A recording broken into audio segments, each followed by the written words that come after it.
Pues la siguiente sección la va a coordinar el doctor Segundo Nicolás Seclén. El doctor es actualmente presidente de la Asociación Latinoamericana de Diabetes, que es la asociación de diabetes más importante a nivel de Latinoamérica. Y él es médico especialista en endocrinología, formado en la Universidad Peruana Cayetano Heredia, donde obtuvo su maestría y doctorado en medicina. Se especializó además en epidemiología y salud pública, realizando estudios en ciencia política y geriatría en España y en Perú. Durante 40 años ha ejercido como docente e investigador, liderando investigación epidemiológica sobre enfermedades crónicas como diabetes, hipertensión, obesidad y síndrome metabólico. Fue parte del estudio internacional Diamond, demostrando la baja incidencia de diabetes tipo 1 en Perú, y también coordinó el estudio nacional PeruDiab, evidenciando una alta prevalencia de diabetes y prediabetes. También ha colaborado en la promulgación de leyes, guías clínicas y dirige actualmente el programa Changing Diabetes in Children y estudios sobre diabetes gestacional. Es presidente de la Asociación de Diabéticos Juveniles de Perú. Adelante, por favor.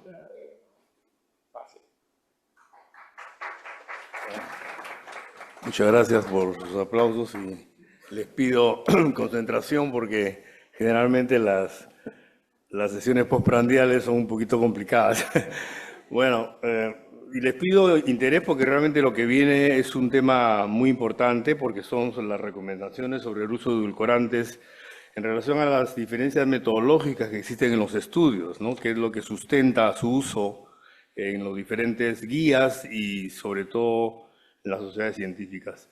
Bueno, para empezar la sesión voy a presentar al doctor Brian Cabañari de Argentina, que por vía virtual nos va a dar la charla sobre revisión de guías globales y recomendaciones en práctica clínica sobre azúcares, reducción de azúcares y uso de edulcorantes bajo en calorías y sin calorías. El doctor Cabañari es licenciado en Ciencias Biológicas y Médico de la Universidad de Buenos Aires, con especialización en pediatría, doctor en Ciencias Biológicas por la CONICET, máster en Nutrición y máster en Tecnología de Alimentos de la Universidad de Parma, miembro de la Subcomisión Científica de la Sociedad Argentina de Nutrición, donde coordina el curso Alimentación Basada en Evidencia.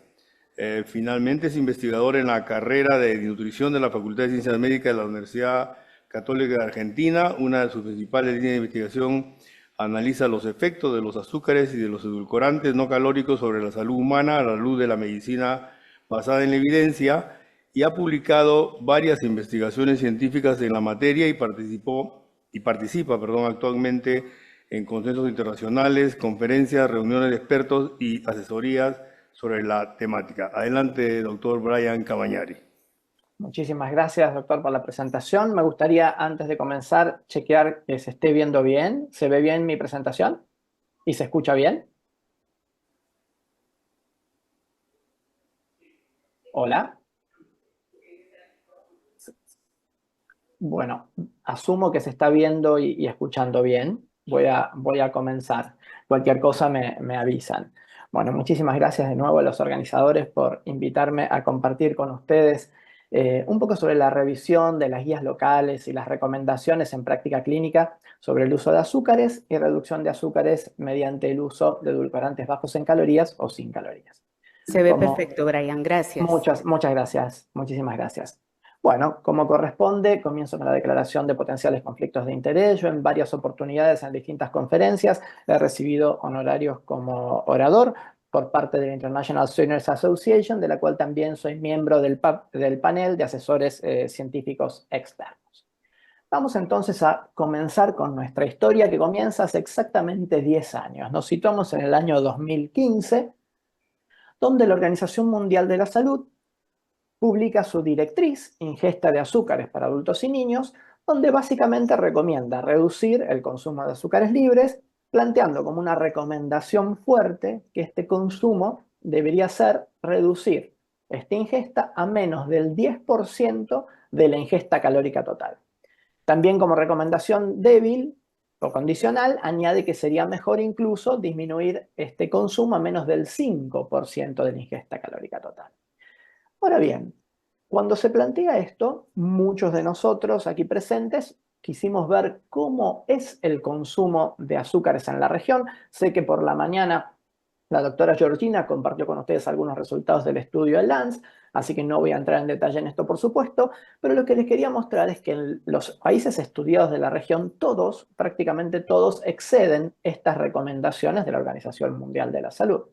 Puntualmente, el país del cual yo vengo, que es Argentina, es directamente escandaloso el consumo de azúcar que tiene, ya que lejos de cumplir con estas recomendaciones del 10% como máximo, llega a un 16,4%. Es decir, tenemos un 64% más del consumo recomendado de azúcares libres. Esto, en mayor o menor medida, se ve reflejado en distintos países de la región. Entonces, ante este escenario, con la recomendación de la Organización Mundial de la Salud y el escenario de consumo de azúcares libres en la región, lógicamente, uno veía que el reemplazo de azúcares por edulcorantes no calóricos parecía ser una muy buena estrategia para reducir la ingesta total de calorías y la de azúcares libres en particular. Y hasta ahí todo bien, hasta que hace 2 años, en el año 2023, nuevamente la Organización Mundial de la Salud publicó sus guías para el uso de edulcorantes no calóricos. Y un punto importante para aclarar antes de entrarme a la parte que más nos interesa para esta charla, y considerando que tanto Rebeca como Susana hablaron también a la mañana, es importante recordar que esta guía no hace ninguna valoración toxicológica, no pretendió en ningún momento actualizar los valores máximos de ingesta establecidos por el JECFA, es decir, deja de lado toda la parte, deja como ya zanjada toda la parte de seguridad de estos aditivos alimentarios y se centra en outcomes más clínicos. La directriz se basó en una revisión sistemática y metaanálisis encargadas por la propia Organización Mundial de la Salud y publicada un año antes, en el año 2022, donde básicamente analizan toda la evidencia proveniente de ensayos clínicos aleatorizados y controlados y toda la evidencia proveniente de estudios observacionales, básicamente estudios de cohortes. Acá está el famoso Executive Summary que presenta la OMS, que es muy bueno como resumen. Si ustedes ven aquí a la izquierda, no sé si se llega a ver mi cursor, lo que estoy señalando acá, es el resumen ejecutivo de cuáles son los resultados que arrojaron los ensayos clínicos aleatorizados y controlados. Básicamente decían que si uno reemplazaba azúcares por edulcorantes no calóricos, íbamos a obtener un menor peso corporal, lógicamente un menor índice de masa corporal, una menor ingesta energética, una menor ingesta de azúcares libres y un aumento en el colesterol HDL, es lo que comúnmente se denomina el colesterol bueno. Eso en cuanto a los ensayos clínicos aleatorizados con una certeza de evidencia que va de baja a moderada. Ahora, cuando esta revisión sistemática analizó los estudios observacionales, vieron todo lo contrario, que el consumo de edulcorantes no calóricos se asociaba con una mayor incidencia de obesidad, con un mayor índice de masa corporal, con un mayor riesgo relativo de diabetes en el tiempo y mayor riesgo relativo también de enfermedades cardiovasculares. Estos estudios, recordemos que tenían una certeza de evidencia de baja a muy baja. Aquí les resumo básicamente lo que les mostré recién, ¿no? Para ver uno contra el otro las diferencias observadas analizando estudios de cohortes y ensayos clínicos aleatorizados. Los estudios de cohortes asociaban el consumo de edulcorantes con mayor índice de masa corporal y riesgo de obesidad en estudios a largo plazo, mientras que los ensayos clínicos aleatorizados lo asociaban con un menor peso corporal y un menor índice de masa corporal, que por supuesto, como son los ensayos clínicos aleatorizados y controlados, son estudios a mucho menor plazo, más a corto plazo. Y mientras los estudios de cohortes mostraban que el uso prolongado de edulcorantes se asociaba con un mayor riesgo de diabetes tipo 2 y enfermedades cardiovasculares, cuando uno hacía ensayos clínicos aleatorizados no veía ningún efecto significativo en estos marcadores intermedios, como pueden ser la glucosa en ayunas, la insulina en ayunas o los lípidos en sangre. Es decir, teníamos resultados completamente diferentes en función del diseño de estudio a tener en cuenta. Vale la pena recordar, no voy a entrar en detalle en esto porque todos lo sabemos, que los estudios de cohortes, por supuesto, pueden minimizar los factores confundidores, pero nunca pueden eliminar por completo los factores confundidores y desde ya nunca pueden eliminar los factores confundidores que pueden existir y uno no conocer como para contemplar a la hora de hacer la estadística. Y por supuesto también son pasibles de causalidad reversa. Básicamente el clásico ejemplo es, si yo veo una asociación entre el consumo de edulcorantes no calóricos y un mayor peso corporal, ¿es el consumo de edulcorantes no calóricos el que me lleva a mí a tener mayor peso corporal? ¿O es el hecho de tener un mayor peso corporal el que me lleva a mí a elegir alimentos bajos en calorías que tienen entonces edulcorantes no calóricos? Eso es una causalidad reversa. Y por supuesto, lo que todos sabemos como el clásico axioma, estos estudios pueden mostrar una asociación, pero nunca pueden mostrar una relación causal. Mientras que los ensayos controlados aleatorizados son definitivamente el tipo de estudio que ofrece la mejor evidencia de una posible relación causa-efecto y por eso es que en la famosa pirámide de escala de evidencia están mucho más arriba que los estudios observacionales. Ahora, habiendo aclarado esto, lo que más nos llamó la atención es, piensen ustedes, ¿qué creen ustedes que consideró la Organización Mundial de la Salud en sus directrices para hacer estas recomendaciones que les voy a comentar ahora? Bueno, básicamente descartó por completo la evidencia de los ensayos clínicos aleatorizados, esgrimiendo en que eran hechos a corto plazo, y se basó únicamente en los estudios observacionales que tienen mucho menor nivel de evidencia. Entonces, habiendo descartado los ensayos clínicos y basándose solo en los observacionales, la Organización Mundial de la Salud sugirió que no se deben utilizar los edulcorantes no calóricos como un medio para lograr el control de peso o reducir el riesgo de enfermedades crónicas no transmisibles. Por supuesto, por el escaso nivel de evidencia, la recomendación fue condicional. Ahora bien, entonces nos encontramos en un momento con dos recomendaciones que parecían estar en contraposición. Porque decíamos, tenemos que disminuir el consumo de azúcares libres. Empezamos teniendo una herramienta, porque lo que mostraron los estudios de consumo fue que a la población le gusta el sabor dulce. La herramienta que tenemos para seguir consumiendo sabores dulces sin incorporar azúcar eran los edulcorantes y ahora tampoco los podemos incorporar.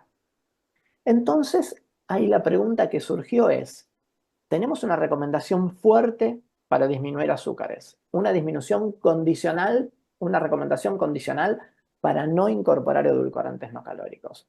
¿Podríamos tener ante esta dicotomía algún posible efecto indeseable? Bueno, el Australian Government Department of Health and Aged Care ya levantó la primera red flag diciendo, la recomendación puede tener consecuencias no deseadas para la salud de algunas personas, como podría ser un aumento en la ingesta de azúcares y sus asociadas consecuencias adversas para la salud. Lo que planteaba estaba basado desde el sentido común. Era decir, si me están diciendo que no puedo consumir azúcares, pero tampoco puedo consumir edulcorantes no calóricos, y a mí me gustan los sabores dulces, ¿cuál voy a elegir? Es muy probable que termine volviendo a consumir azúcar, echando por la borda el avance que habíamos tenido después de la primera recomendación de la Organización Mundial de la Salud. Lo dejo por ahora con un signo de interrogación. Porque me interesaría entrar un poquito en detalle en qué implica una recomendación fuerte como la de azúcares y qué implica una recomendación condicional como la de edulcorantes. Una recomendación es fuerte cuando se espera que las consecuencias deseables de implementarla superen a las no deseables. ¿De acuerdo? Es decir, si yo consumo menos del 10% de azúcares, este hecho de consumir menos azúcares va a hacer que la recomendación me dé outcomes mejores que los que obtendría por no cumplirlas. Entonces, cuando es fuerte, uno podría adoptar directamente la recomendación como una política pública en la gran mayoría de las situaciones. Ahora, en una recomendación condicional o débil, esto es cuando aquellas para las cuales yo estoy menos seguro de que las consecuencias deseables de implementarlas superen a las no deseables. ¿De acuerdo a lo que yo les decía recién? Si yo implemento la de edulcorantes no calóricos, ¿va a ser mejor que no implementarla? Depende, porque si yo vuelvo a consumir azúcar, no va a ser mejor. Entonces, por definición, cuando una recomendación es condicional, a diferencia de una recomendación fuerte, para ser trasladado a políticas públicas, requiere un debate sustancial con la participación de varias partes interesadas. Y ahí es donde me gustaría compartir muy brevemente un ejemplo de lo que pasó en Argentina. Estos son estudios que hicieron nuestro grupo de trabajo, donde medimos, por un lado, el consumo de azúcares y en otros estudios el consumo de edulcorantes no calóricos. ¿Cuál es la situación en Argentina? Como les comenté antes, en Argentina se consume un 60% más de azúcares libres que lo recomendado, ¿sí? Un 16%, no un 10% del aporte calórico total. Y el 79% de la población adulta no cumple con esta recomendación fuerte de la Organización Mundial de la Salud. Si fuéramos a la recomendación del 5%, el 95% de la población adulta de Argentina no cumpliría estas recomendaciones. Es decir, es un país donde se consume mucho dulce. Cuando hacemos el estudio para ver consumo de edulcorantes no calóricos, vemos que solamente el 42% de la población consume edulcorantes no calóricos. Y además el consumo promedio de cada edulcorante no llega ni siquiera al 10% de la ida. Llega al 8% de la ida para sacarina, al 3% para el aspartame, al 2% para la acesulfame y solo al 0,3% de la ida para sucralosa. Es decir, estamos ante un escenario donde hay una recomendación fuerte de disminución de consumo de azúcares en un país donde se consume mucho azúcar. Y ante una recomendación condicional en un país donde prácticamente no se consumen edulcorantes no calóricos. Entonces, teniendo esto en cuenta, esta realidad, empezaron a salir algunos statements, algunos posicionamientos, ¿no? Porque otra vez, en países con alta prevalencia de sobrepeso y obesidad, como el nuestro, con una población que supera ampliamente las recomendaciones de ingesta de azúcares libres, pero que a su vez presenta un bajo consumo de edulcorantes, es importante contar con una herramienta, perdón, aunque sea a corto plazo, para que los pacientes puedan disminuir el consumo de calorías y de azúcares libres, mientras por supuesto los vamos ayudando a reeducar su paladar hacia sabores menos dulces. Entonces, ante este escenario, por ejemplo, ¿qué dijo la Asociación Argentina de Dietistas y Nutricionistas? Hasta que la recomendación sea fuerte y con evidencia de alta calidad, se considera que es importante reducir el consumo de azúcares a menos del 10% de las calorías totales, beber agua como elección y reducir el consumo de edulcorantes no calóricos dentro de la ida mientras reducimos el dulzor de la alimentación habitual. ¿Qué dijo la Federación Argentina de Diabetes? La FAD desea expresar que por la contundente evidencia de seguridad de los edulcorantes no calóricos, estos continúan siendo la mejor elección ante los productos azucarados en la prevención y cuidado de la diabetes. ¿Y qué dijo la Sociedad Argentina de Nutrición, a la cual yo pertenezco? Hasta contar con evidencia de alta calidad, consideramos que los edulcorantes no calóricos, utilizados con moderación y dentro de sus límites recomendados, pueden seguir consumiéndose como una herramienta para disminuir el excesivo consumo de azúcares libres. Entonces, aquí les traje este ejemplo para ver cómo, si bien una recomendación fuerte, uno prácticamente la puede llevar a política pública, cuando las recomendaciones son condicionales, hay que poner en el escenario toda la evidencia disponible, en este caso puntualmente el consumo de uno y otro, y ahí las distintas entidades empiezan a expresar su opinión. Entonces, haciendo un poquito una recapitulación por cómo comenzamos. Arrancamos hace 10 años con las recomendaciones sobre disminuir la ingesta de azúcares libres a menos de un 10% de la ingesta calórica total. Cuando estábamos ante ese escenario, un montón de asociaciones y federaciones, como las que ven ahí, Federación Mexicana de Diabetes, Sociedad Mexicana de Nutrición y Endocrinología, Asociación Latinoamericana de Diabetes, American Heart Association, Diabetes Canada, todos empezaron a hacer sus posicionamientos, sus consensos, sus declaraciones sobre azúcares y edulcorantes no calóricos, donde por supuesto no voy a resumir todos porque no hay tiempo, pero en líneas generales todos iban por la misma línea. Por un lado, asegurando, valga la redundancia, su seguridad, es decir, que los edulcorantes dentro de su vida pueden emplearse en cualquier etapa de la vida, estado fisiológico y condiciones patológicas como diabetes, obesidad y síndrome metabólico, y asegurando que el uso de edulcorantes, siempre como reemplazo de azúcares, era una estrategia eficaz para controlar la ingesta de energía y promover la pérdida de peso. Pero después, ¿qué pasó?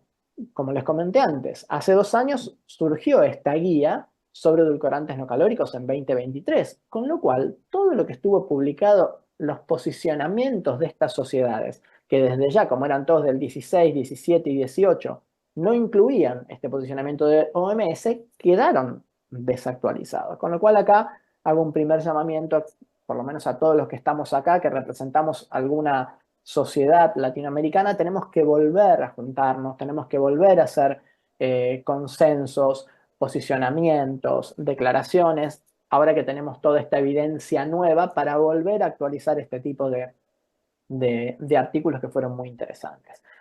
Pero la invitación es ver qué pasó en estos 2 últimos años, porque en estos 2 últimos años algunas entidades importantes, como esas que ven ahí, las que voy a compartir ahora, empezaron a hablar y a elevar la voz. Y yo voy a compartir con ustedes los puntos más importantes de estas entidades, que son las posiciones nuevas. ¿Qué dice el Grupo de Estudios de Nutrición y Diabetes de la Asociación Europea para el Estudio de Diabetes? Dice: la ingesta de azúcares libres o añadidos debe ser inferior al 10% de la ingesta energética total, evidencia de certeza moderada, y aclara: los edulcorantes no calóricos pueden utilizarse para sustituir azúcares en alimentos y bebidas, también evidencia de certeza moderada. ¿De acuerdo? ¿Qué dijo este año la Asociación Americana de Diabetes? Directamente dijo: aconseje a las personas con diabetes o en riesgo de diabetes que los edulcorantes pueden usarse en lugar de los productos azucarados si se consumen con moderación y a corto plazo para reducir la ingesta total de calorías y carbohidratos. ¿Qué dice la Asociación Dietética Británica en un comunicado conjunto con la Fundación de Nutrición Británica y con Diabetes UK? Dice: los edulcorantes, también 2025, los edulcorantes pueden desempeñar un papel en el manejo del peso corporal y la diabetes, aunque no son una solución independiente. Por supuesto que un patrón dietético saludable y equilibrado, bajo en azúcares, grasas saturadas, sal y alto en fibra, sigue siendo clave. De las sociedades latinoamericanas, las que se expresaron fue la Asociación Brasilera de Nutrología en un comunicado conjunto con la Asociación Nacional de Atención en Diabetes y la Sociedad Brasilera de Alimentación y Nutrición, diciendo, por un lado, que el uso de edulcorantes aprobados por agencias de seguridad alimentaria es seguro para el consumo humano, incluyendo niños, gestantes, personas con diabetes, y puede usarse con confianza en la sustitución de azúcares y alimentos y bebidas. Que el uso de edulcorantes como sustitución de azúcar puede ayudar a reducir la ingesta calórica, contribuyendo a la reducción y al control de peso corporal. Y el último, para ir cerrando, que lo dejé al final a propósito, porque esta es una entidad gubernamental, es el Comité de Asesores Científicos en Nutrición del Office for Health Improvement and Disparities, que es del gobierno de UK. Y se expresa puntualmente este año sobre lo que dijo la OMS. Y dice textual: la Organización Mundial de la Salud dio mayor peso a la evidencia de estudios de cohortes prospectivos para llegar a conclusiones en su guía. El SANC otorga mayor peso a los ensayos clínicos aleatorizados de buena calidad porque minimizan el sesgo y la confusión. El uso de edulcorantes no calóricos en lugar de azúcares resulta en una pequeña reducción del peso corporal y del índice de masa corporal en adultos, aunque el tamaño del efecto es pequeño y limitado por la duración de los ensayos. En definitiva, termina recomendando: en niños pequeños, ofrecer alimentos sin azúcar, y en niños mayores y adultos, sustituir los azúcares por edulcorantes puede ayudar a reducir la ingesta de azúcar y energía a corto plazo, aunque el objetivo a largo plazo es limitar los azúcares y los edulcorantes. Básicamente ir limitando de a poco el dulzor. Todos estos de 2025. Ya empiezan a elevar la voz y a dar su opinión. Por lo tanto, para ir cerrando en tiempo, las conclusiones son las siguientes. Varios estudios observacionales, básicamente cohortes prospectivas a largo plazo, señalan que el consumo de edulcorantes se asocia con un mayor índice de masa corporal, riesgo de obesidad, diabetes tipo 2 y enfermedades cardiovasculares. Por su parte, los ensayos clínicos aleatorizados, que es verdad que son a más corto plazo, muestran que el reemplazo de azúcares libres por edulcorantes es beneficioso. Nos lleva a una menor ingesta energética, una menor ingesta de azúcares, a un menor peso corporal y un menor índice de masa corporal.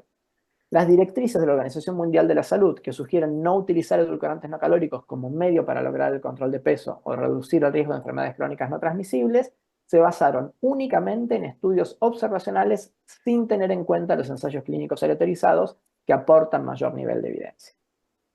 Trasladar una recomendación condicional a una política pública requiere un debate sustancial, sobre todo si su implementación podría llegar a tener consecuencias no deseadas, como puede ser el aumento en la ingesta de azúcares libres. Y en función de las realidades locales de cada país, varias sociedades médicas y asociaciones de pacientes siguen considerando que es importante contar con una herramienta, aunque sea a corto plazo, para que aquellas personas con exceso de peso o diabetes puedan disminuir el consumo de calorías y de azúcares libres en su dieta. Muchas gracias. Muchas gracias, doctor Cavagliari. Vamos a escuchar ahora al doctor Hugo Laviada Molina, de México. El doctor nos va a hablar sobre efectos en salud de los edulcorantes bajo en calorías y sin calorías. Evidencias de revisiones sistemáticas recientes. El doctor Leviada es médico cirujano por la Universidad Autónoma de Yucatán y endocrinólogo egresado del Centro Médico Nacional 20 de noviembre. Es maestro en ciencias médicas, en endocrinología por la Universidad de Sheffield, Inglaterra. Se ha desempeñado como especialista clínico en el IMSS y en el ámbito privado. Actualmente trabaja en el Hospital Humanity de Mérida, donde también realiza investigación clínica y farmacéutica. Es autor y coautor de más de 100 publicaciones científicas, incluyendo trabajo de consenso y metaanálisis sobre edulcorantes no calóricos. Coordina el grupo de trabajo de obesidad de la Sociedad Mexicana de Nutrición y Endocrinología y es profesor investigador de la Universidad Marista de Mérida y miembro del Sistema Nacional de Investigadores e Investigadores de México. Adelante, doctor Laviada.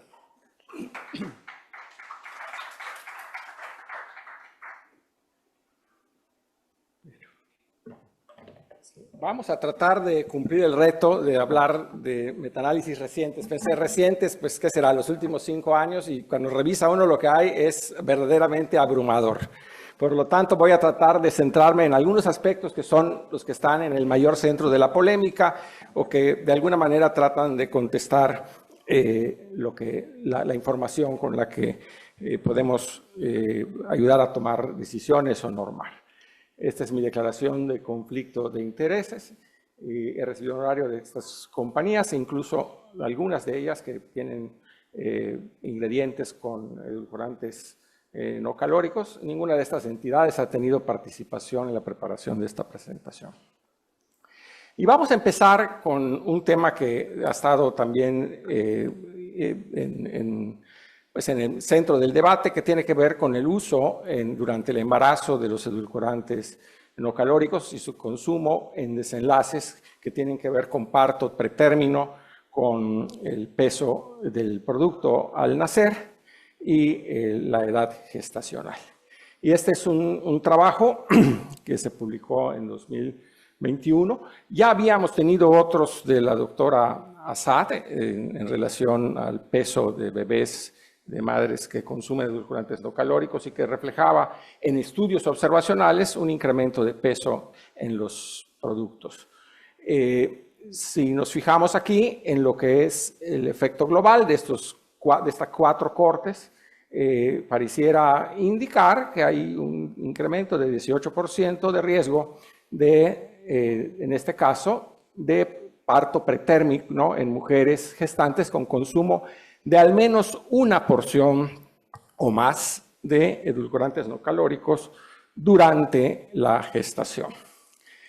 Pero para mostrar un poquitito que, bueno, también se reportó un incremento con significancia estadística en el peso de los productos, 24 gramos en promedio, más allá de la media, y en la edad gestacional es menos 0.11 semanas, o sea, menos de un día, 0.6 días, pero que reflejó significancia estadística en este tipo de estudio con este diseño.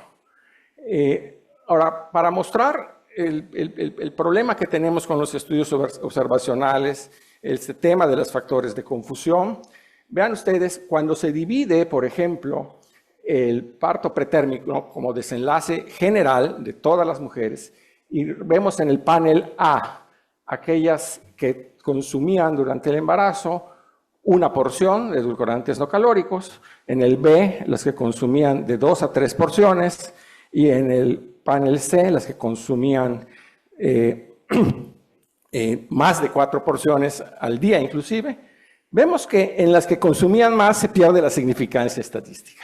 Esto nos habla de que no hay una correlación dosis-respuesta. Y esto, cuando recordamos los criterios para evaluar los estudios observacionales, recordamos que uno de ellos tiene que ser el gradiente de la dosis. Entonces, realmente el gradiente de la dosis en relación con el desenlace. Entonces, aquí tenemos que pensar qué está pasando para que quienes consumen casi nada estén dándole el peso de la significancia al efecto global que vemos en el metaanálisis. Y son algunas de las trampas que tienen también, no me refiero a trampas a que estén haciendo trampa los autores, sino que el diseño a veces no permite eliminar factores de confusión residual, de los cuales ya habló el doctor Cavanari anteriormente, ¿verdad?, en los estudios observacionales. Entonces, la posibilidad de factores residuales de confusión, dado el diseño, es alta. En los modelos de ajuste de los estudios incluidos no se analizan, por ejemplo, aspectos relevantes, como yo pensaría los antecedentes heredofamiliares, porque sí se ajustan, hacen modelos de ajuste para eliminar el efecto, por ejemplo, del índice de masa corporal, algunos aspectos que tienen con adiposidad, pero hay algunos otros aspectos importantes en la génesis de alteraciones en el embarazo que no tienen, como podría ser el peso al nacer, por ejemplo, que no se analizan en muchos de estos estudios. Es decir, los modelos de ajuste siempre son a veces más o menos exhaustivos, pero no siempre terminan de eliminar los factores de confusión o la causalidad inversa de la que habló el doctor Cavanari también. Los autores no analizan, por ejemplo, en su discusión, la falta de plausibilidad de que el gradiente de dosis-efecto no tenga ninguna correlación con los desenlaces, y los autores reconocen que los efectos sobre el peso al nacer y la edad gestacional son significativos estadísticamente, pero carecen de relevancia clínica por su mínima magnitud.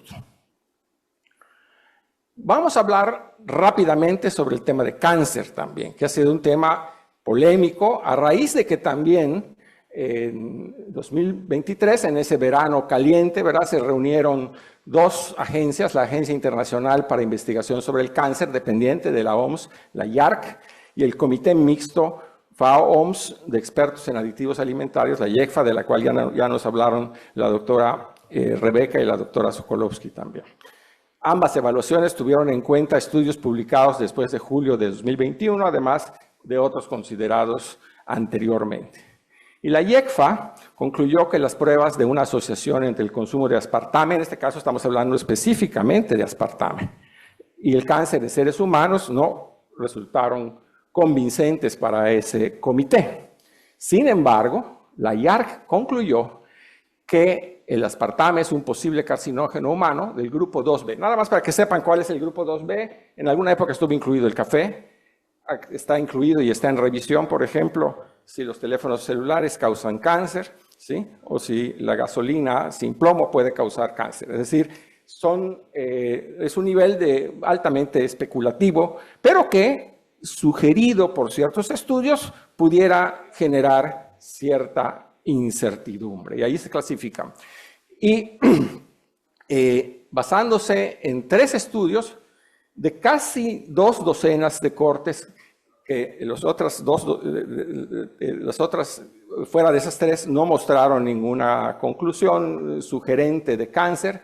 Estos 3 trabajos son los en los que se basan. Por cierto, en uno de ellos se basan en una subpoblación de pacientes diabéticos de toda la corte que resultó no significativa estadísticamente para sugerir cáncer hepatocelular, ese es otro tema en cáncer y edulcorantes. En algunos estudios de corte se sugiere que determinada sustancia favorece determinado cáncer de tipo orgánico y resulta que en otra corte resulta otro que no tiene absolutamente nada que ver. Eso también les llama la atención. Pero paradójicamente el grupo de trabajo concluyó que no se puede descartar con razonable certeza la posibilidad de incertidumbre sobre causalidad, sesgo, factores de confusión en este conjunto de estudios. O sea, el mismo comité admite que pueden estar estas situaciones ahí presentes. Y por lo tanto, las pruebas de cáncer en humanos se consideraron limitadas para el carcinoma hepatocelular e insuficientes para todos los otros tipos de cáncer. En este caso, insisto, estamos hablando exclusivamente de aspartame. Y pues aquí es recordar un poquito cuáles son los factores de riesgo asociados a cáncer. Y nuevamente aparece la adiposidad, la obesidad. En este caso, el síndrome metabólico asociado a esteatosis hepática, con o sin diabetes. El uso de alcohol, la hepatitis C, pero quiero centrarme en esta que está marcada en rojo, porque fíjense ustedes, por ejemplo, los datos basales de uno de los estudios que sirvieron para llegar a esta conclusión. ¿Sí? Este es el dato basal de uno de esos 3 trabajos. Pero vean ustedes en la tabla basal, como por ejemplo, el uso de edulcorantes no calóricos, ¿sí? Está incrementado hasta 3 veces en la población con diabetes en esa corte. Aquí están los que nunca usan edulcorantes no calóricos, los que sí utilizan, y cómo se incrementa hasta 3 veces, ¿sí? la presencia de diabetes entre los que utilizan edulcorantes no calóricos, algo que pues, suena muy razonable, pero que a la hora de comparar poblaciones estamos comparando poblaciones que son distintas. Y la diabetes, el síndrome metabólico, se asocian a esteatosis hepática y un mayor riesgo de cáncer hepático. Por ejemplo, vean ustedes cómo sucede lo mismo con el incremento del índice de masa corporal. Esto ya lo había mostrado a nivel epidemiológico la doctora Paloma en su encuesta, en donde demostraba que los usuarios pues, que tienen obesidad suelen ser mayor usuarios, y los diabéticos ni se diga de edulcorantes no calóricos. Eso nos hace pensar que en este tipo de diseño, a pesar de que se hagan ajustes, muchas veces pueden quedar efectos residuales. Y este es un metaanálisis reciente en donde se evalúa si de manera global los edulcorantes no calóricos aumentan el riesgo de cáncer, y no encontraron ninguna asociación con cáncer, pero reportaron una asociación con incremento en la mortalidad general por cualquier causa y no por mortalidad por cáncer, ¿sí? Y esta mortalidad por cualquier causa, los mismos autores señalan lo que señaló el doctor Bryan anteriormente, ¿verdad? Esta posibilidad de que los participantes con mayor ingesta de edulcorantes bajos o sin calorías son más probable que sean obesos, hipertensos, que tengan síndrome metabólico, dislipidemia, y todo esto pues, puede hacer que los lleve a una mayor mortalidad de manera general, no por el uso de edulcorantes, sino por los factores preexistentes que ya tienen. Y esto es el debate eterno que tenemos en relación con los estudios de corte. También recientemente, este estudio francés, el estudio, probablemente oyeron hablar ustedes de este estudio, el Nutrinet Santé, que es el de la doctora Debraj, que mostró una asociación con cáncer. Es una corte muy especial porque es una corte que se evaluó, se obtuvieron los datos por vía de internet, y que en general son mujeres de nivel socioeconómico alto. Es una corte muy especial que mostró esta tendencia a la asociación con cáncer de mama, por cierto, también para aspartame y para acesulfame. Sin embargo, cuando vemos en un metaanálisis toda la evidencia en conjunto, ¿verdad?, de cortes mejor equilibradas, con mayor representatividad poblacional, vemos que no es consistente el resultado para cáncer de mama.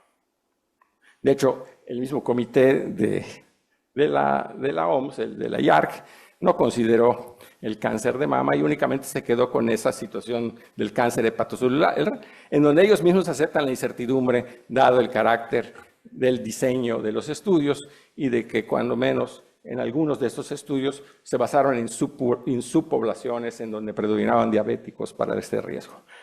Y por último, vamos a hablar un poquito de obesidad en términos de que la obesidad pues, es el generador primario de síndrome metabólico, de enfermedad cardiovascular, de enfermedad cerebrovascular y de muchas otras condiciones que incrementarían la posibilidad, que es donde se centra el debate. Y en este trabajo nuestro, lo que vemos aquí es lo que sucede cuando sustituimos azúcar en ensayos clínicos controlados. Es decir, lo que tenemos, los estudios en donde el comparador es azúcar de mesa, lo que vamos a observar es que hay un efecto débil, pero estadísticamente significativo para la reducción de peso entre los que utilizan edulcorantes no calóricos versus los que utilizan azúcar. Y esto nos lleva a pensar que el efecto es exclusivamente por la sustitución o por el desplazamiento del azúcar. Cuando comparamos ensayos clínicos controlados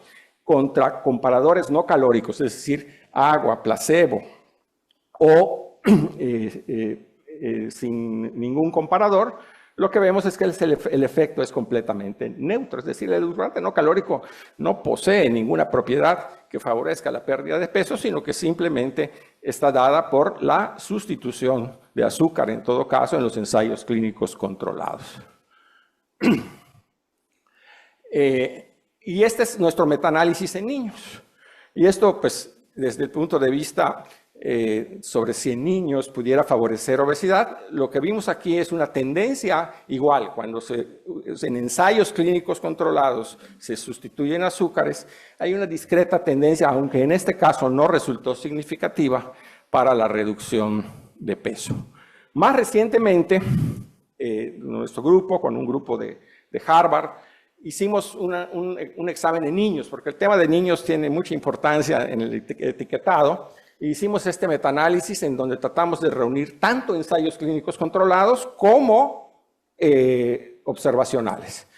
Y en el caso de los ensayos clínicos controlados encontramos exactamente lo mismo que en adultos, una tendencia estadísticamente significativa a la reducción de peso, pero con un efecto débil, ¿verdad? Porque tampoco se espera que la reducción de azúcar exclusivamente produzca una pérdida de peso muy relevante. Y en los ensayos, en los estudios observacionales, en las cortes, en niños, lo que observamos fue algo parecido a lo que observamos en adultos, que es, en este caso, no tuvo significancia estadística, pero la tendencia, como sucede en los estudios observacionales, es un poquitito más hacia la derecha, sin que en este caso la asociación fuera significativa. Desde ese punto de vista, de cuando menos con esta evidencia, no pareciera que el efecto en niños tenga una repercusión para favorecer obesidad. Tanto en niños como en adultos pareciera que el efecto, además del desplazamiento de azúcar, lo vamos a ver en personas con obesidad, ¿sí? Y no tanto en personas que tienen un sobrepeso ligero o están en normopeso. Y esto también en otra gráfica, tanto en niños como en adultos, en estos dos trabajos lo pudimos apreciar. Y por último, este es un trabajo en curso, está publicado en forma de abstract, se está preparando el manuscrito, es también liderado por un exalumno nuestro que está ahorita en Harvard, Alan Espinosa.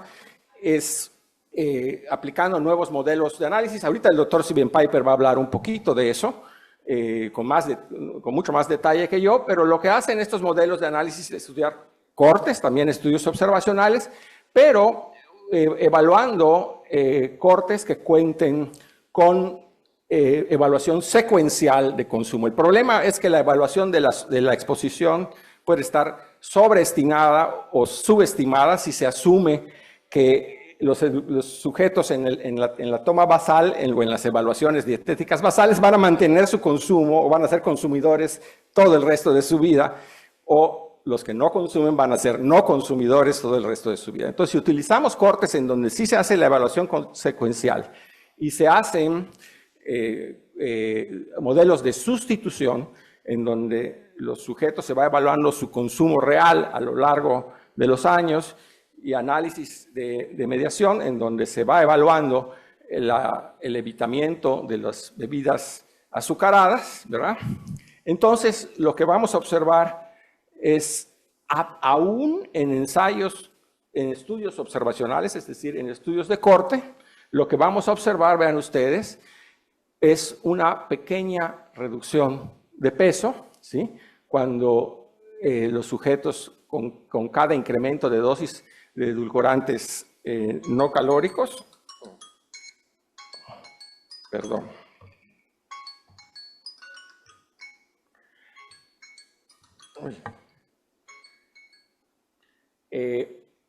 cuando se reemplazan con las bebidas azucaradas con edulcorantes no calóricos, tenemos una reducción de peso más notoria, Cuando se reemplazan bebidas azucaradas con agua, vemos algo muy similar a lo que sucede con las bebidas con edulcorantes no calóricos.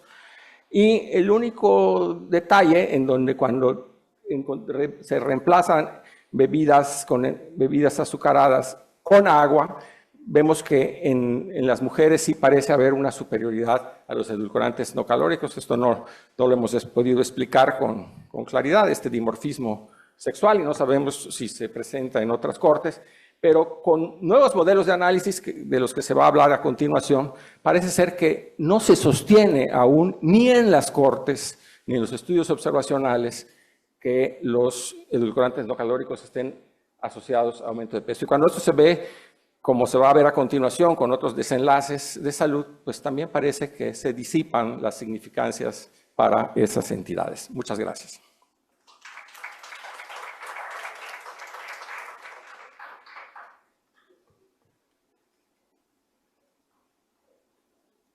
Muchas gracias, doctor Levía.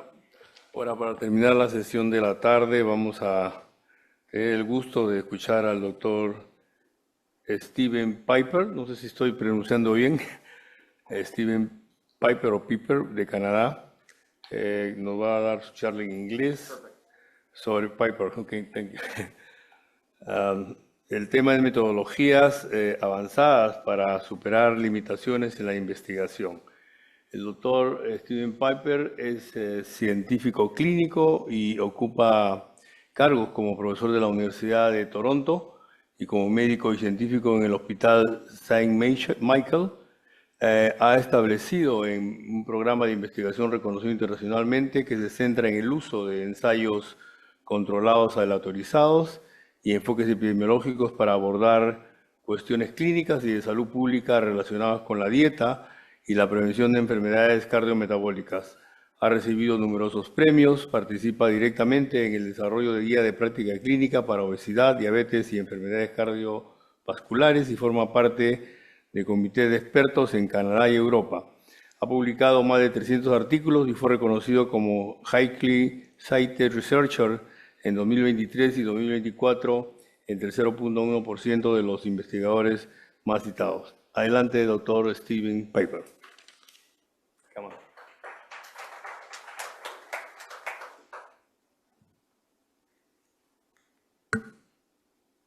Speak here or do I speak? Estoy hablando en el micrófono, ¿está bien? I prefer the microphone. It's not working, is it?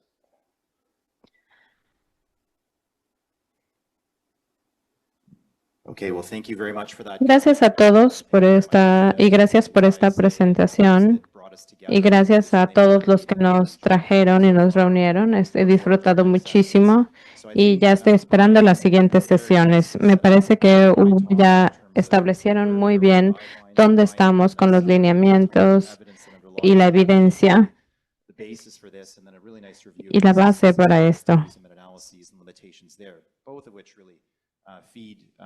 Y todos estos se unen a lo que vamos a hablar, sobre todo en metodologías avanzadas para resolver las limitaciones de investigación. Y ya hablamos de esto en el grupo de la investigación de Alan Espinosa, quien está en Harvard y es exalumno. Muchas gracias. Gracias por estar aquí. Estos son mis conflictos de interés. David Jenkins fue mi maestro y estoy involucrado en muchos de las guías y he dado recomendaciones en distintos edulcorantes y para muchas empresas que tienen edulcorantes también en sus portafolios. Entonces, para poder empezar, esta es la base para mi conversación y esto es lo que nos ha llevado a realmente traer metodologías avanzadas y robustas para poder resolver esto, porque siento que estas guías han sido de mucha influencia. Así es que esto representa el metaanálisis y la revisión que fue la base para las guías de la OMS. Hubo una en 2019 y otra en 2022. La de 2019 estaba más limitada en términos de alcance, los ensayos, y no incluía muchas de las cosas que tenemos que aquí.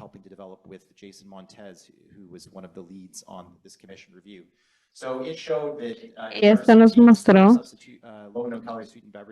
que las bebidas con edulcorantes que se reemplazan con las bebidas edulcorantes en lugar de azúcar. Tenemos un análisis de prevalencia donde vemos lo opuesto. Vemos aumentos en IMC, en obesidad, en enfermedades cardiovasculares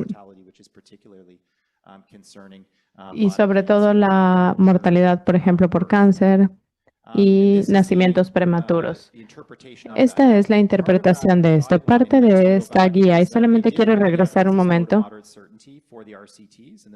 Esto estuvo señalado por Brian, nos dijo que teníamos la evidencia donde tenemos poca certidumbre sobre esto.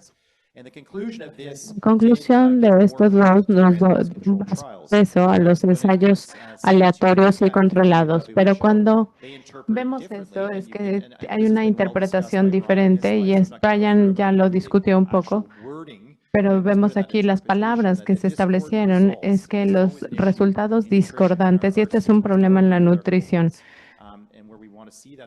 porque donde queremos ver esta relación entre los resultados intermedios y las expectativas hacia adelante, en este momento, en lugar de ser una causa de preocupación en términos de metodología, lo utilizaron para quitar los estudios de cohorte y le dieron más peso a la parte de los cohortes observacionales que a los estudios aleatorizados.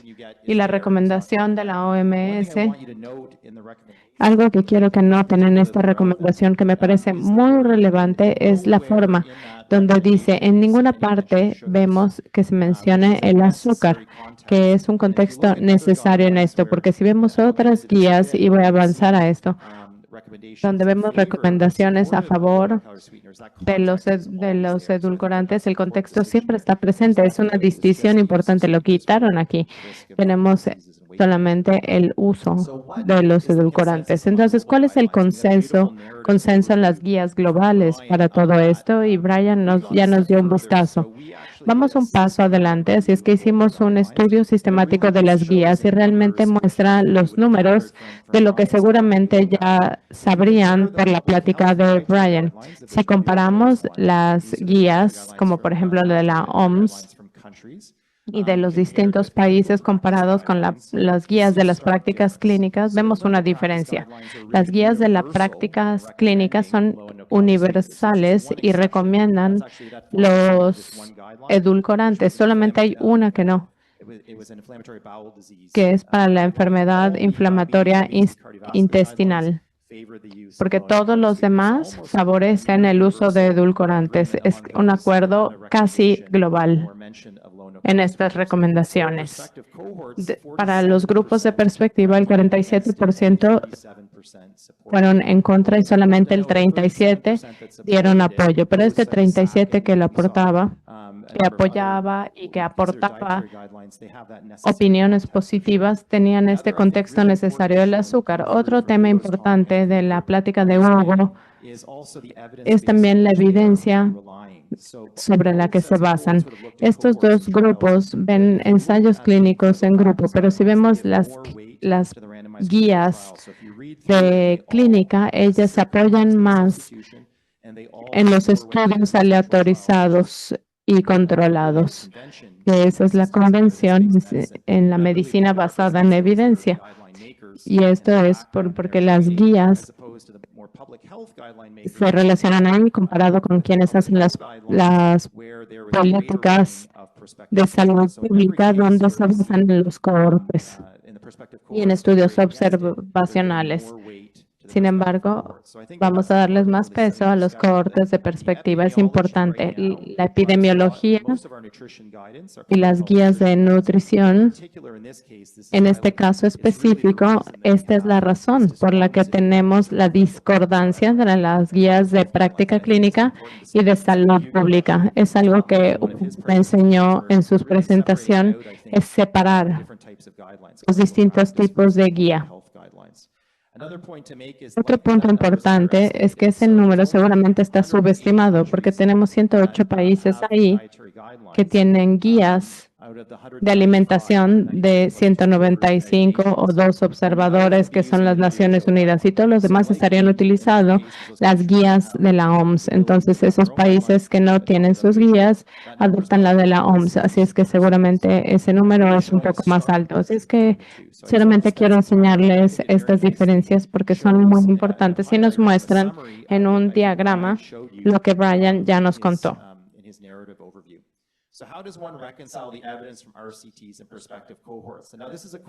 Y aquí tenemos como quienes elaboran las guías. Si vemos el panorama y somos parte de esto, Hugo, todos somos parte de todas estas declaraciones, cartas a editores, columnas editoriales, y hubo ahí un llamado de fuera de todos los resultados confusos. Necesitamos métodos de investigación más robustos, sobre todo cuando hablamos de ensayos clínicos para desplazar las calorías. Hay muchísimos metaanálisis que sustituyen los edulcorantes con bebidas con azúcar, con placebo o con donde no veríamos ningún desplazo o reducción de calorías. Entonces, asegurar que la naturaleza de la comparación es adecuada. Y luego los cohortes de perspectiva, donde tenemos una causalidad reversa que ya se describió muy bien y no voy a mencionarla, pero está muy bien documentada. Los autores e investigadores citaron ciertas limitaciones y análisis, metaanálisis, y los lineamientos hacen todas estas declaraciones. Así es que esta es una preocupación bien documentada. Así es que hacia adelante desarrollamos las guías y los lineamientos de EASD y tenemos distintas revisiones sistemáticas y observacionales que responden a estas críticas de metodologías avanzadas de investigación para asegurar que tenemos la mejor información sobre los edulcorantes. Utilizamos el mismo marco de referencia que la OMS y eso es importante. Utilizamos GRADE, que es el enfoque que se utilizó, y aquí da más peso a los ensayos aleatorizados y el sesgo, hablamos de las unidades. Así es que los estudios aleatorizados tienen más protección contra los sesgos. Y abajo de eso vamos a tener los estudios observacionales. Y después de eso vamos hacia abajo y vemos algunas disminuciones y que van dividiendo los estudios hacia arriba o hacia abajo de acuerdo con los problemas. ¿Cuál es la evidencia de los ensayos aleatorizados? Este trabajo fue hecho por mi asociado postdoc, Tausif Khan, y también con Nema McLean. Y lo que encontramos con las guías para las guías SSD es que queríamos tener el contexto de 3 comparativas muy importantes y estas ya se generaron en el estudio de Harvard. La sustitución, la intención de sustitución con desplazo de energía para reemplazar las bebidas azucaradas por bebidas con edulcorantes o las bebidas azucaradas reemplazadas con agua, que es el estándar de cuidado, y luego sustituir las de pocas calorías, bajos en calorías, por agua, que es la sustitución de referencia. Vamos a reemplazar gramos de azúcar por gramos de edulcorantes y con eso vamos a tener otros ingredientes que van hacia arriba. Y entonces la energía realmente no cambia. Entonces lo que queremos ver es una matriz. Así es que elegimos las bebidas Y lo hicimos a propósito porque representan la fuente más importante de azúcar añadida y las bebidas también son la fuente más importante de edulcorantes. Así es que pensamos que esta era la mejor forma de responder a esta pregunta y también utilizamos metaanálisis de redes, que es un análisis de medicamentos donde podemos comparar, aunque no sea de forma directa, sino indirecta, para poder aumentar la información. Y esto construye sobre el metaanálisis que Hugo ya nos contó en 2020 y también hay, por ejemplo, Peer Rogers que nos han contado cómo podemos realizar estas sustituciones. Entonces, ¿qué encontramos? Encontramos algo similar a lo que Hugo ya nos contó en su metaanálisis. Esto fue en 2022 y compartimos esto con Jason Montes y fue la razón por la que ajustaron algunos temas de las sustituciones en el metaanálisis y vimos que si sustituimos bebidas bajas en calorías por bebidas azucaradas, vemos aumentos en peso y no eventos adversos. Y esto ya fue especificado en todas las guías. Cuando vemos el estándar de cuidado, que la sustitución es por agua, no hay efectos negativos, que era lo que esperábamos de ver, pero estaban muy sorprendidos porque no veíamos ningún beneficio, pero me parece que esto es relacionado con que teníamos pocas comparaciones directas y muchas indirectas, y también adherencia y otros temas que también tenían una injerencia y algo que ver, pero no había ningún daño y solo beneficios. Ahora, la sustitución de referencia, que me parece importante, que en el debate compara las versiones bajas en calorías por el agua. Entonces vamos a ver de qué podemos hablar aquí. Tenemos que hablar de flúor, por ejemplo, también. Pero lo que vemos es que no hay señales adversas. Pero esto que rojo vemos que para la presión sistólica y para las bebidas bajas en calorías fue un aspecto que fue mejor para el agua y otro que era mejor para las bebidas bajas en calorías, pero no hubo señales adversas. Entonces, los beneficios que vemos en agua también se mantienen un poco para las bebidas bajas en calorías y representan una estrategia que se puede utilizar y por eso en la guía, como la tenemos, podemos utilizar así. Pero, ¿qué tal con los estudios prospectivos de cohorte? Aquí vemos el problema metodológico, que ya hablamos de causalidades reversas, donde vemos que tenemos resultados más robustos que se alinean con los estudios aleatorizados, sobre todo con resultados de peso, y esto se ha hecho con los grupos de cohorte de Harvard. Entonces, la mayor parte de los grupos utilizan la línea de base y la prevalencia. Tienen una exposición al inicio, un seguimiento y luego ven el resultado. Eso es asumiendo que la dieta no cambia y que todo se mantiene igual. No muchos grupos lo tienen, pero algunos sí tienen métricas repetidas, por ejemplo, cada 4 años. Y cuando ves estos estudios de medidas constantes, ves resultados más confiables, robustos y más posibles. Entonces, aquí tenemos cambios, análisis de cambios.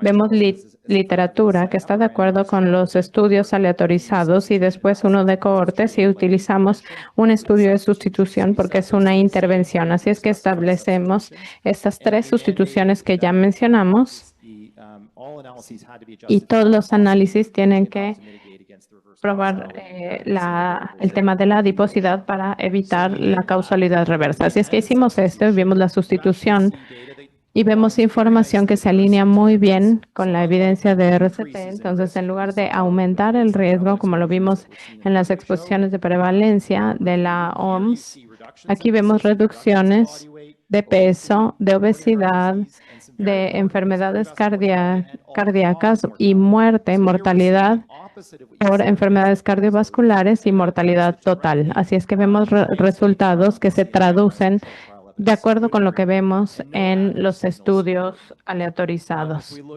Cuando vemos el estándar de cuidado, vemos beneficios al sustituir el agua por las bebidas. Vemos efectos en la grasa, en el IMC, en el peso. Y aquí no hay cifras de mortalidad, pero vemos beneficios asociados. Y cuando vemos, no vemos ninguna diferencia en este último. Vemos un acuerdo, una concordancia con los estudios aleatorizados. Y para poder sustituir las bebidas bajas en calorías. Y también vimos un análisis de los cambios. Esto es limitado porque no hay muchos grupos que tengan estas medidas repetidas. Lo más importante son los grupos de Harvard, aunque hay algunos otros, pero vemos un cambio en el peso y la circunferencia de la cintura. También vemos reducciones en ellos. Así es que vemos una concordancia con el análisis de sustitución y el estudio de RCT. Y esto nos lleva a la conclusión y a las recomendaciones. ¿Cómo se comparan estos estimados con aquellos de la revisión de la Comisión de la OMS? Y lo que vemos aquí, TOSIF hizo este análisis de forma visual y podemos ver los estimados de la OMS. Son los rojos donde vemos un riesgo aumentado y los verdes muestran que no hay ningún daño. Y esto es lo que vemos en la prevalencia.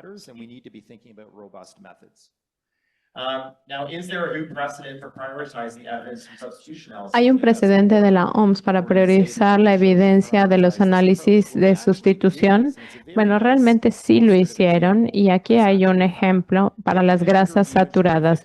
Revisaron en 2015 con un compañero Sousa y no tenían todo el metaanálisis de sustitución en ese momento. Así es que lo que hicieron es ver las evaluaciones de exposición de línea de base y estos son los resultados de la OMS y pueden ver que no hubo asociación con las grasas saturadas. No, también se notó durante esta revisión es que la sustitución sí importa y que debemos prestar atención a ellos y por los estudios aleatorizados sí es importante y no fue hasta 2023, hace varios años, esperamos 8 años, donde tuvieron otra revisión sistemática de la comisión y esto fue en 2023 sobre grasas saturadas, donde sí sustituimos las grasas polisaturadas o monoinsaturadas y las sustituimos por carbohidratos o granos. Esto reduce la posibilidad de enfermedades cardiovasculares y este es el desarrollo. Y esto ha sido abrazado por la OMS. Ahora, ¿cuál es el camino? ¿Qué es lo que va a pasar? Lo que hemos hecho es tomar estos mega cohortes. Tenemos más de 100,000. Tenemos financiamiento a través de Diabetes Canadá. Estos son los grupos que tienen información sobre bebidas azucaradas, bajas en calorías y agua. Vamos a obtener los estimados, incluidos los grupos de Harvard realizados por Alan. Y vamos a aplicar esto en este proyecto. Y vamos a ver 2 fases para esto. Este es un metaanálisis de pacientes a nivel individual. Entonces, los criterios de entrada, ajustes, etcétera, van a estar de forma precisa y robusta porque vamos a estandarizar el protocolo y cómo analizamos todos los grupos.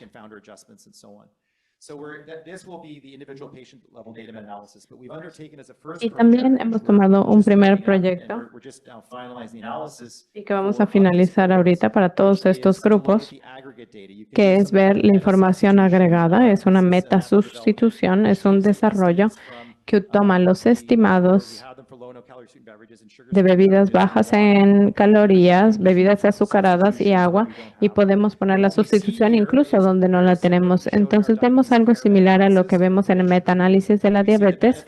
Vemos los beneficios de la sustitución de bebidas azucaradas por bebidas bajas en calorías, vemos reducción en la mortalidad de enfermedades cardiovasculares y diabetes. Antes no habíamos visto diabetes, así es que aquí ya tenemos un estimado más apegado a la diabetes que es similar a lo que vemos en agua. Así es que esta es la primera fase en este momento. Vamos a un estudio de nivel con los productos de los investigadores. Los investigadores aquí habilitan esta metodología que es mucho más robusta para poder avanzar en el campo.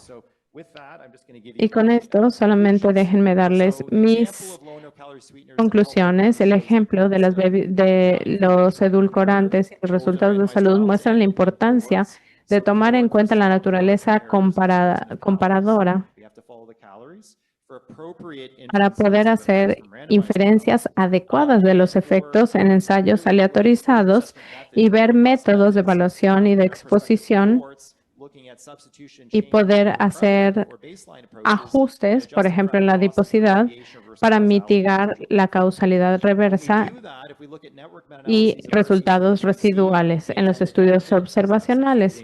En los metaanálisis de redes, son de la naturaleza del comparador con la información, muestran que las bebidas y los edulcorantes sí desplazan y reducen las calorías de las bebidas azucaradas y que llevan a una reducción en peso y mejoras de los factores de riesgos cardiometabólicos, diabetes, etcétera. Y dan efectos similares a los del agua, y eso está alineado. Y el siguiente proyecto de megacohortes va a ser muy importante para reconciliar estas diferencias en la evidencia entre los ensayos aleatorizados y la parte de epidemiología y tener un análisis de forma adecuada que se traslade a las guías. Este es mi equipo y muchísimas gracias.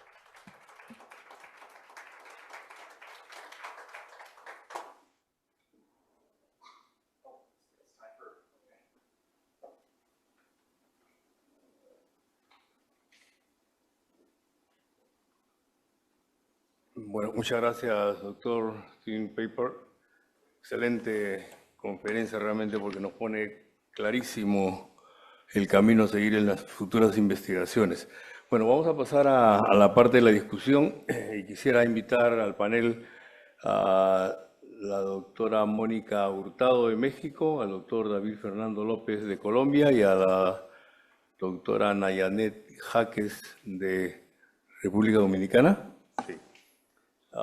Rápidamente, por favor, si se acercan al proscenio, la doctora Mónica Hurtado, licenciada en nutrición por la Universidad Autónoma Metropolitana y maestra en promoción de la salud por las universidades de Burdeos y Navarra, educadora en diabetes, coautora del libro Las 24 Nutriólogas de México, cuenta con diplomados en marketing para profesionales de la nutrición. Es docente y comunicadora en múltiples medios y cofundó la plataforma Quiero Saber Salud y actualmente es gerente académica en la Federación Mexicana de Diabetes. El doctor David Fernando López Daza es coordinador de investigación clínica del Centro Latinoamericano de Nutrición, nutricionista dietista de la Universidad Nacional de Colombia, especialista en epidemiología clínica en la Universidad del Bosque, magíster en epidemiología de la Universidad de la Sabana. Tiene 15 años de experiencia en el área de investigación y nutrición y ha sido editor del libro Nutrición aplicada en patologías crónicas y de varios artículos en revistas científicas internacionales. Finalmente, la doctora Nayanet María Jaques es médica nutrióloga con amplia experiencia en investigación biomédica y clínica. Es egresada de la Pontífica Universidad Católica Madre y Maestría en República Dominicana y cuenta con especialización en nutrición clínica, formación en investigación en la clínica Harvard Medical School y maestrías en investigación biomédica y en gestión de sistemas. Es miembro de la Federación Latinoamericana de Terapia Nutricional, investigadora del Ministerio de Educación Superior, Ciencia y Tecnología y autora de múltiples publicaciones científicas y reconocimientos debido a su investigación. Realmente este tema es muy importante. Yo quisiera, si me lo permiten, iniciar con una pregunta que es vital para entender qué es lo que está pasando.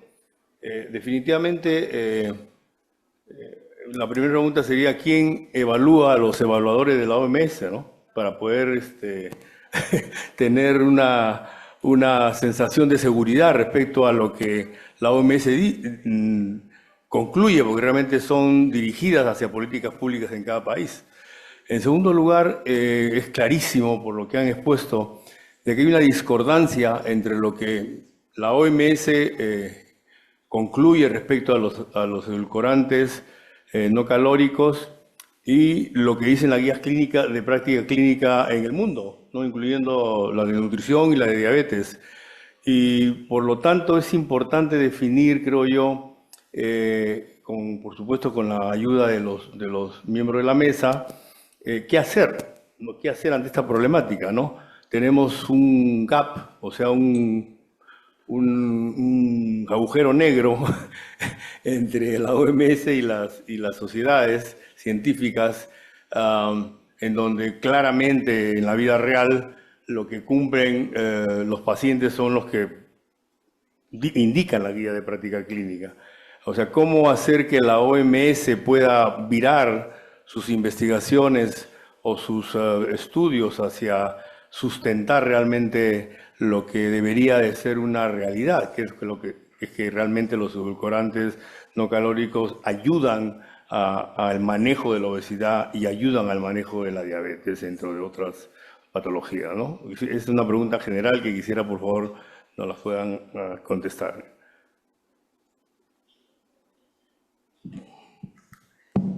Yo creo que no hay una respuesta buena para eso, o sea, tiene que ver con la evolución de la ciencia y de la evidencia científica. Es decir, no podemos afirmar hoy que la OMS se equivocó, pero lo que sí podemos afirmar es que a raíz de la utilización de otros métodos analíticos, esta recomendación, que de por sí su naturaleza es débil, y hay que entender también este lenguaje, ahorita se llama recomendaciones condicionadas, antes se llamaban así de plano, recomendación débil. ¿Por qué? Porque las características de la evidencia no permiten hacer una recomendación fuerte. Que la recomendación fuerte se hace cuando no hay duda de que esta recomendación y la evidencia es tan sólida en cuanto a la magnitud del efecto, las características, que permiten pensar que esto no va a cambiar aún con nuevos análisis o con nuevas metodologías de análisis.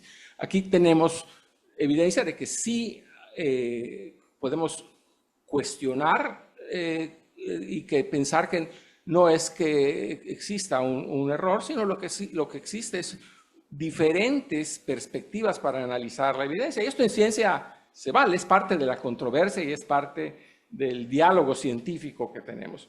Yo creo que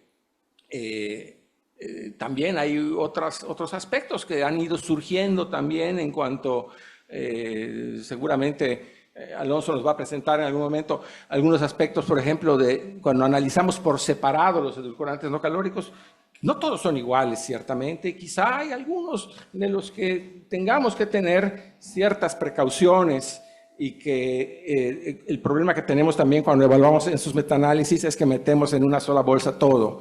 Y aunque todas estas sustancias saben dulce, su naturaleza molecular, bioquímica, su absorción, su metabolismo, su excreción y sus interacciones biológicas probablemente no son del todo iguales. Entonces, la respuesta, perdón por toda esta digresión, pero la respuesta yo creo que es que iremos conociendo y iremos teniendo más información en la medida en que vayamos teniendo mejor capacidad para revisar la evidencia desde diferentes ángulos.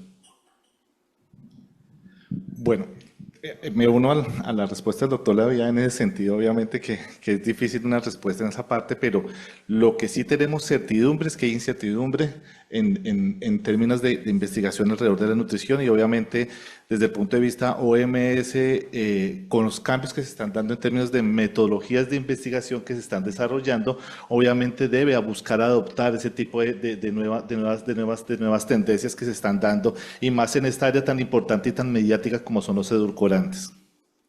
Asimismo, no solo la OMS, sino también las organizaciones nacionales.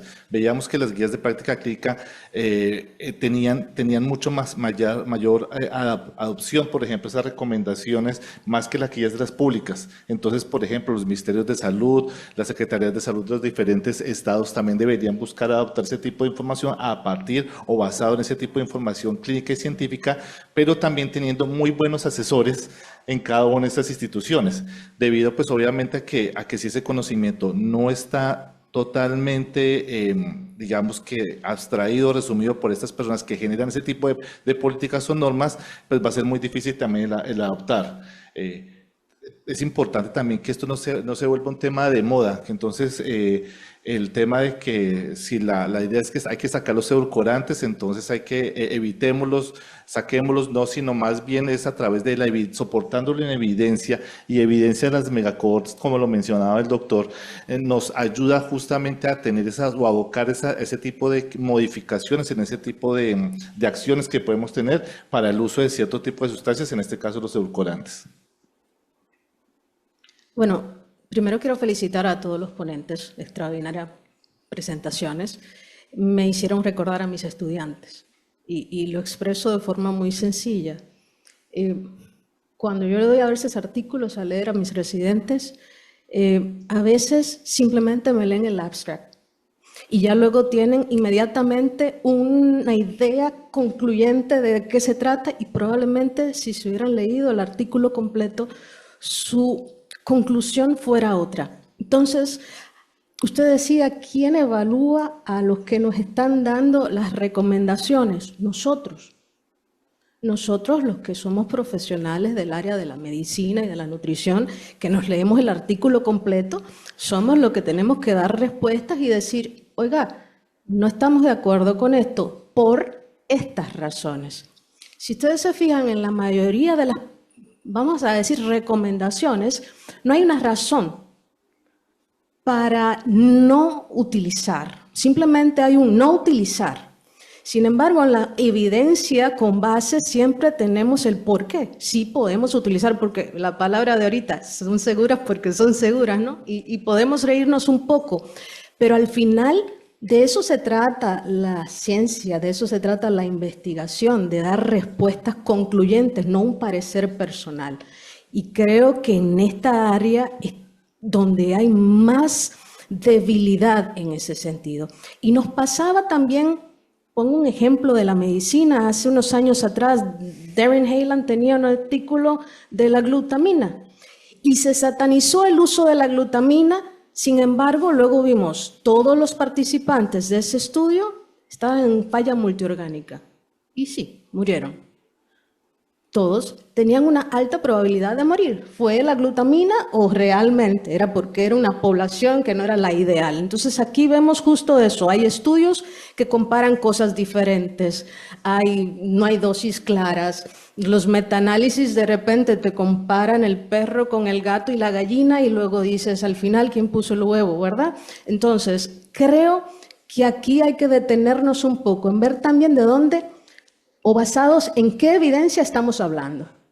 Ya con eso tenemos el juego ganado, porque la evidencia es clara.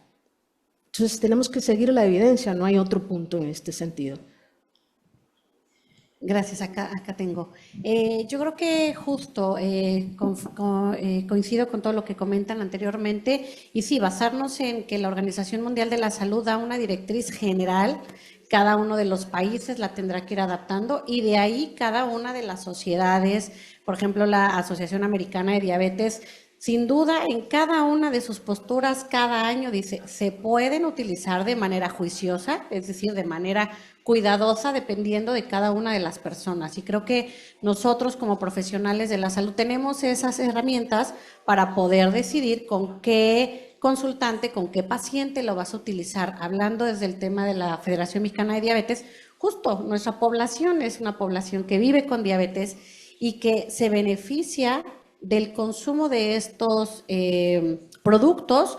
No quiere decir que los tengan que consumir, pero si los quieren consumir, sepan que son seguros y que tanto el profesional de la salud como el paciente que va a recibir esta recomendación tenga esa certeza, ¿no? De que lo puede consumir, de que hay una ida, que seguro es seguro, o sea, no hay más, y que todo esto, y también con las ponencias que dieron anteriormente, tiene que ver con la parte educativa. O sea, sí, es cierto, tenemos que basarnos en todos estos artículos, en la evidencia, pero aterrizándolo e incluyéndolo en todos nuestros determinantes sociales, porque de pronto los artículos nada más nos hablan, ¿no?, de la cantidad, pero no nos hablaron si hace ejercicio, si duerme, si no tiene estrés, etcétera, etcétera, ¿no? Entonces, creo que hoy la respuesta también sería a esto. Nosotros tenemos que evaluarlos de manera individual e ir compartiendo con nuestra población, ¿no?, con ese paciente que vive con diabetes tipo 1, tipo 2 y que puede consumirlo, y él de esta manera lo va a poder compartir también con sus familiares y su entorno. Thank you. No, I think I have a couple of points to make. One is, I think, the WHO is underfunded. They don't, it's not magic. These are just scientists, I think, trying to do their best. There may be some biases, and that I think is part of it. So, Algunos sesgos, pero todo tiene que ver con apoyar el proceso, quién es parte de los comités. De hecho, creo que Colin ya dio algunas peticiones de lo que está pasando con el comité. Tenemos que asegurarnos de que tengamos la composición correcta de la comunidad. Y no solamente tiene que ver con sesgos, sino con pericia. Y en este caso en particular, yo, por ejemplo, a mí me entrenó George Gilbert, que es un experto de grado, pero él no es un experto en nutrición. A pesar de que nos dio las metodologías de la nutrición, él no es el experto en ello. Entonces, tenemos que asegurarnos que tenemos el comité correcto, los expertos correctos, y esto ayudaría a la larga. Y también algo de lo que nos diría esperanza es que poner cambios, ¿no? Efectivamente, en estas guías que están sucediendo y tener los consensos en diferentes consejos también. De hecho, ahora estamos viendo cambios que están ocurriendo respecto de estos consejos y recomendaciones en general. De hecho, yo siempre he dicho que debemos apuntar a las mejores metodologías.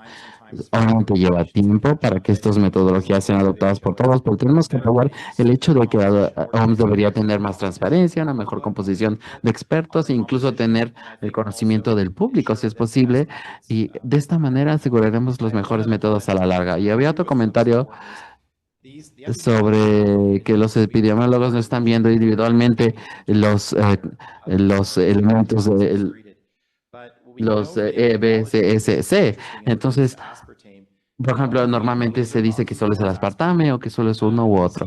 Y es por ello que debemos revisar los diferentes beneficios y analizarlos de manera individual. Yo recuerdo, por ejemplo, cuando se hizo que los estudios en Estados Unidos y Latinoamérica, siempre se hacían estudios sobre aspartame. Y entonces este es un suficiente proxy para nosotros para analizar el resto de los diferentes edulcorantes que todavía faltan estudios y metaanálisis. Lo que sí les recomiendo es que definitivamente faltan más estudios. Doctor Cabañari, por favor.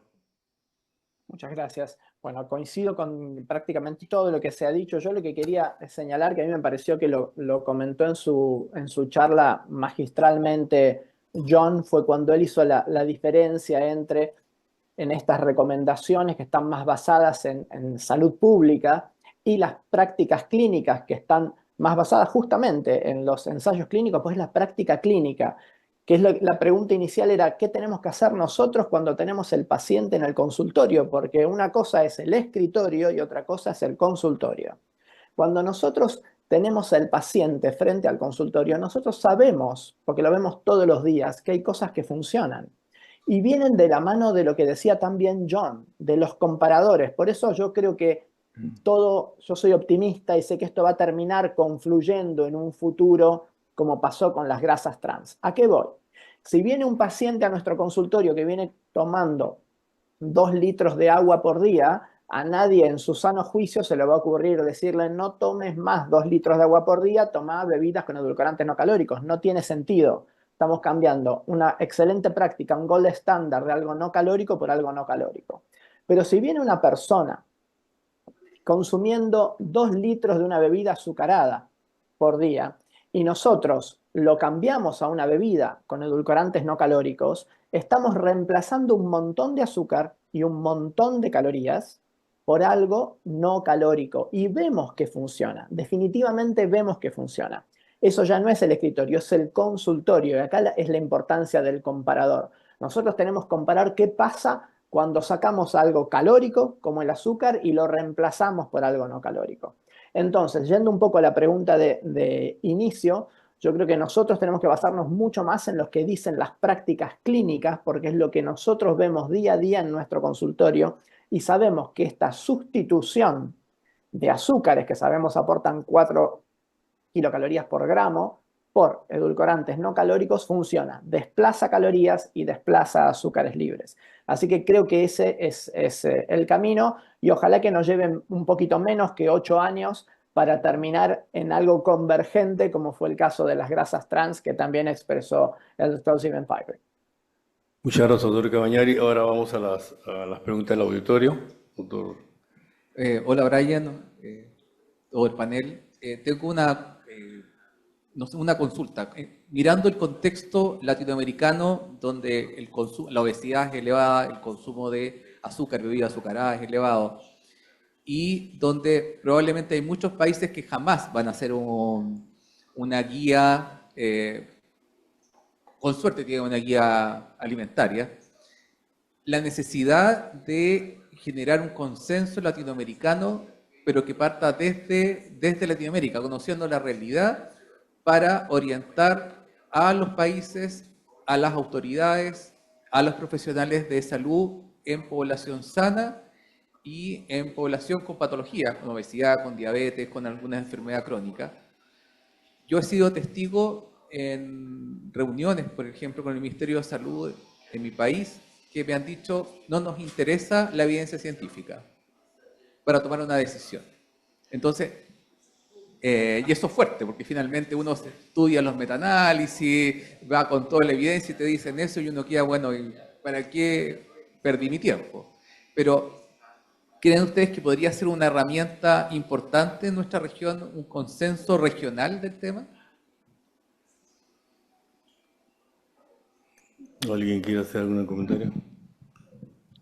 Yo no estoy viendo, si quieren yo le contesto a Samuel, un poco fue lo que traté de hacer ese llamado dentro de mi charla, justamente cuando mostré que algunos consensos, muchos de nosotros participamos en estos consensos en el 2016, 17, 18, que han quedado lógicamente desactualizados. Para mí sí es muy importante, porque es importante mostrar toda esta nueva evidencia, más allá de que se haya publicado esta nueva recomendación sobre edulcorantes no calóricos de la Organización Mundial de la Salud.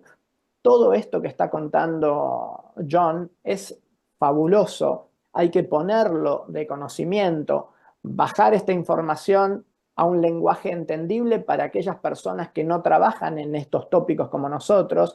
Y yo creo que estas reuniones latinoamericanas, donde con los países que tienen datos, mínimamente habrá unos 9, 10 países que seguro cuentan con datos que hoy los mostró Georgina a la mañana, definitivamente poner en contexto cuál es la realidad, cuál es la necesidad y si los edulcorantes pasan a ser una herramienta útil o no, me parece que es clave y tenemos que ir todos hacia eso, hacia generar nuevos documentos de posicionamiento.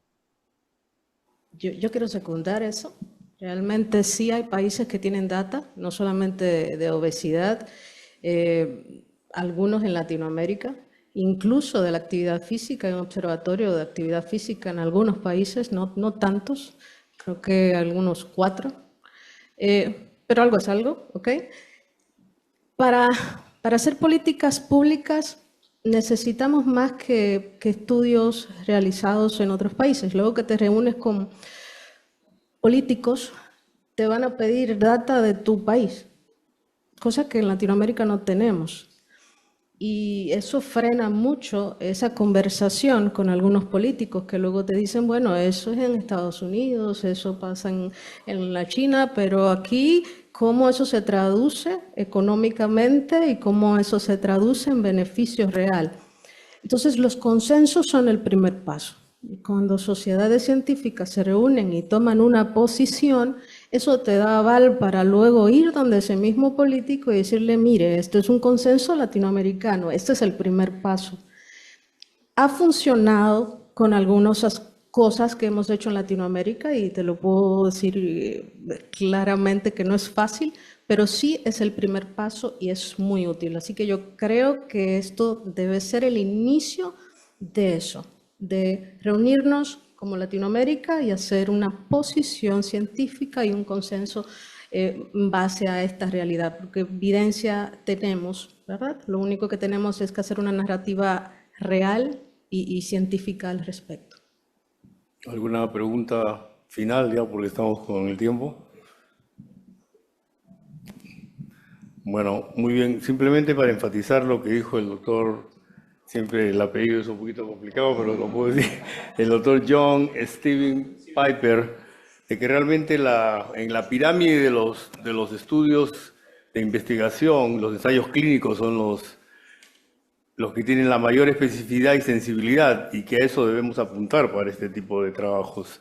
Y por otro lado, ALAT, la Asociación Latinoamericana de Diabetes que yo dirijo, pues está abierta para poder iniciar un estudio